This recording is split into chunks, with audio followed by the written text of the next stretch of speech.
இன்றைக்கி சப்பாத்திக்கு தக்காளி தொக்கு எப்படி பண்ணலான்னு பார்க்கலாம். அதுக்கு ஒரு பேனை ஹீட் பண்ணி ஆயில் விட்டுக்கோங்க. ஆயில் ஹீட் ஆனதும் கடுகு, பச்சை மிளகாய் அதெல்லாம் போட்டுக்கலாம். இப்போ ஆயில் ஹீட் ஆகிடுச்சு, கடுகு போட்டுக்கலாம். கடுகு பொரிச்சு கட் பண்ணி வச்சுருக்கேன் வெங்காயம், ஒரு வெங்காயம், 2 பச்சை மிளகாய், கருவேப்பிலை போட்டுக்கலாம். இதை நல்லா வதக்கிக்கலாம்.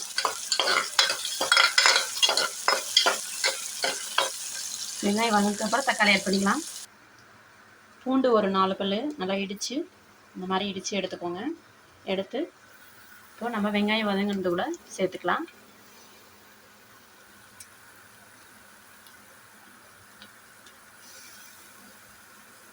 இதை நல்லா வதக்கிக்கலாம். நல்லா மிக்ஸ் பண்ணிக்கலாம்.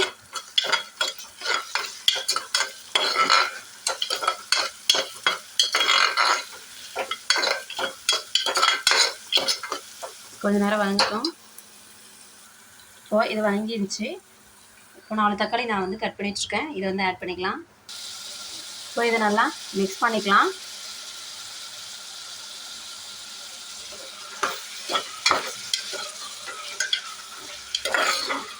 தக்காளி வந்து நல்லா வதங்கட்டும்.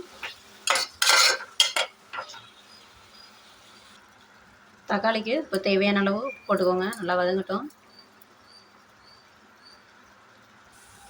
பாருங்கள், நல்லா சிம்லேயே வச்சு வேக வைங்க. சூப்பராக வெந்துடும். இப்போ மஞ்சள்தூள் ஆட் பண்ணிக்கலாம். கொஞ்சமாக மல்லித்தூள் ஆட் பண்ணிக்கலாம். கொஞ்சமாக மிளகாத்தூள்,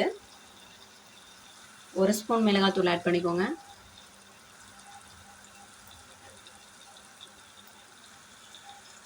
இதை நல்லா மிக்ஸ் பண்ணிக்கலாம்.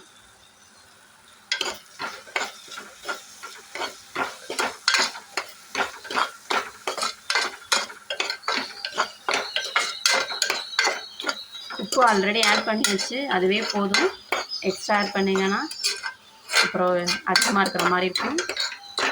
இப்போ இதை வந்து லைட்டாக தண்ணி விட்டு ஒரு 2 மினிட்ஸ் வேக வச்சிடலாம். இப்போது லைட்டாக தண்ணி விட்டு ஒரு 2 மினிட்ஸ் வேகட்டும். வெந்ததுக்கப்புறம் பார்க்கலாம். கொஞ்சமாக பெருங்காயத்தூள் போட்டுக்கலாம். நல்லா மிக்ஸ் பண்ணி விட்டுருங்க. அவ்வளோதாங்க, சூப்பரான தக்காளி குருமா, தக்காளி தொக்கு ரெடி ஆயிடுச்சு. நீங்களும் ட்ரை பண்ணிவிட்டு எப்படி இருக்குன்னு கமெண்ட்டில் சொல்லுங்கள். தேங்க்யூ ஃபார் வாட்சிங் my video. Please subscribe my channel.